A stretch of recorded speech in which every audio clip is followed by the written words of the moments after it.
Dictation 100 शब्द प्रति minute start होगा 5 सेकंड बाद।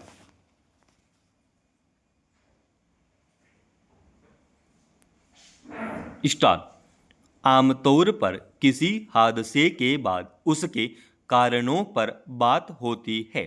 सरकार मामले की तह तक पहुंचने के लिए 5 जांच एजेंसी गठित करती है, मगर उसके बाद शायद ही कभी कारणों के तमाम पहलुओं के आधार पर हादसों से निपटने के लिए कोई व्यापक कार्ययोजना बनती है और उसे एक नियमन की तरह देखा जाता है।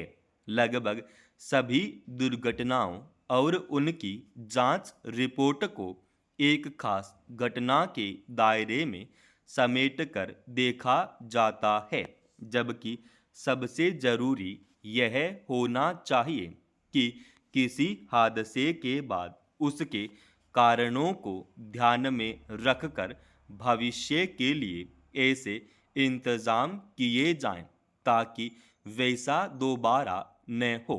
एक अहम पहलू यह भी है कि हमारे यहाँ हादसों के बाद संवेदना जाहिर करने से लेकर सवाल उठाने तक में तो कमी नहीं की जाती, लेकिन उससे बचाव के पूर्व इंतजामों को लेकर शायद ही कभी गंभीरता दिखाई जाती है। यही वजह है कि एहतियाती उपायों की अनदेखी आखिर किसी बड़ी दुर्घटना का कारण बनती है और उसमें जानमाल की क्षति होती है। कुछ समय पहले दिल्ली और लखनऊ की 2 अलग अलग घटनाओं ने इस मसले पर सरकारी महकमों की उदासीनता और लापरवाही की एक अघोषित तौर पर चलती रहने वाली उस व्यवस्था को उजागर किया जो ऐसे हादसों की मूल वजह है।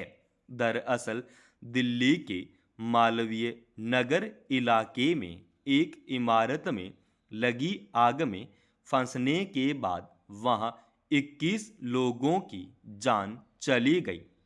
वहीं लखनऊ के एक कोचिंग संस्थान में इसी तरह की घटना में 15 विद्यार्थियों की मौत हो गई।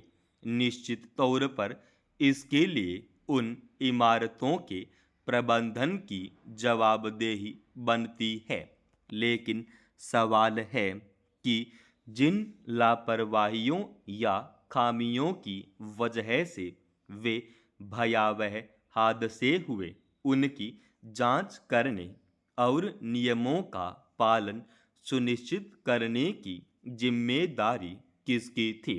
कायदे से इसके लिए उन सरकारी महकमों और अधिकारियों को जिम्मेदार ठहराया जाना चाहिए, जिनका दायित्व है कि वे समय समय पर इमारतों में अग्निशमन से लेकर बचाव इंतजामों की जांच करें।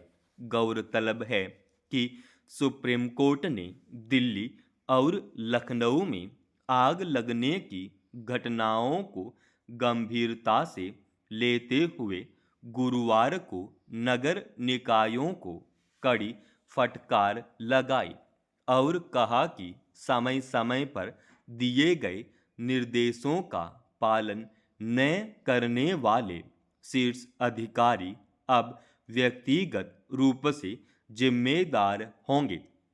अदालत की यह टिप्पणी बेहद अहम है कि हादसे के बाद सिर्फ भवन निर्माताओं को गिरफ्तार किया जाता है, जबकि घटना वाले क्षेत्र के अधिकारियों को छोड़ दिया जाता है। यह छिपा नहीं है कि किसी इमारत में आग लगने की वजह से अगर लोग हमारे जाते हैं तो उसकी मुख्य वजह बचाव के इंतजामों को ताक पर रख देना होता है। मसलन अचानक आग लगने की स्थिति में उसे बुझाने या उससे बचने के लिए वैकल्पिक निकास की ठोस व्यवस्था न होना लोगों की जान जाने की सबसे बड़ी वजह होती है। आजकल कई इमारतों में सुरक्षा के आधुनिक इंतजाम के नाम पर डिजिटल दरवाजे लगा दिए जाते हैं जो हादसे की स्थिति में काम करना बंद कर देते हैं और उसमें लोग फंसकर मर जाते हैं। सवाल है कि अग्निशमन से लेकर बचाव के तमाम उपायों को सख्ती से लागू करना किसकी जिम्मेदारी है। इसलिए यह बिल्कुल उचित सवाल है कि केवल इमारतों के मालिकों या प्रबंधकों को कटघरे में खड़ा करना काफी नहीं है, बल्कि हादसे की मुख्य जड़ यानी संबंधित महकमे और शीर्ष अधिकारियों की लापरवाही और अनदेखी का इलाज करना जरूरी है। राष्ट्रीय राजधानी के नाते अमूमन यह माना जाता है कि दिल्ली में समूची व्यवस्था अन्य शहरों के मुकाबले ज़्यादा बेहतर होगी। सरकार और स्थानीय प्रशासन के दावों में भी यही झलकता है, लेकिन चिंता की बात यह है कि जब हकीकत सामने आती है तब भी उसमें सुधार सिर्फ कागजों तक ही सीमित रहता है। इसका एक प्रमुख उदाहरण है बारिश के दिनों में दिल्ली की रफ्तार थम जाना। हर साल राजधानी के बासिंदों को जल भराव और यातायात अवरुद्ध हो जाने की वजह से दिक्कतों का सामना करना पड़ता है। दिल्ली में समग्र विकास के आश्वासनों के साथ सत्ता परिवर्तन जरूर हुआ है, लेकिन समस्याओं का संजाल अभी भी कमोबेश वैसा ही बना हुआ है।